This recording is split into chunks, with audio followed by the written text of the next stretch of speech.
अस्सलाम वालेकुम। ये सैमसंग A53 का एक मोबाइल है जो सैमसंग पे रुका हुआ है। देखिए, अब अगर आप कोई भी चीज़ ज़्यादा करेंगे, काम करते रहेंगे, कंटिन्यू करते रहो, तो एक फ़ॉल्ट जो वो आपके दिमाग में चला जाता है कि ये वहीं से फ़ॉल्ट होगा। क्योंकि कंटिन्यू हम लोग सीपीयू ओपन कर रहे हैं, लगा रहे हैं, तो फ़ॉल्ट जो देख कर के हम लोग को एक्चुअली समझ में आ जाता है ये सीपीयू का ही इशू है, तो ज़्यादा डायग्नोसिस नहीं करना पड़ता है। तो ये भी वही सेट है। तो हम कस्टमर का कहना है कि भाई इसमें मेरा डेटा है जो इम्पोर्टेंट है, कस्टमर ने कहीं और भी दिखाया था और उन्होंने बोला कि ये तो बन भी सकता है और डेड भी हो सकता है।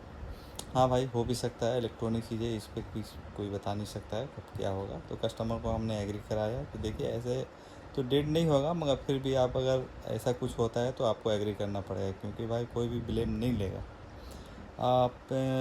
तो कस्टमर ने कहा ठीक है आप करिए। हम कहा थोड़ा टाइम लगेगा, कम से कम हमको 1.5 से 2 घंटा चाहिए, क्योंकि और भी हाथ में काम है। तो बोला हम वेट करते हैं, करिए इसमें, क्योंकि आज मेरे को वो डेटा जो है वो लगेगा। तो मैंने फिर कहा कि ठीक है।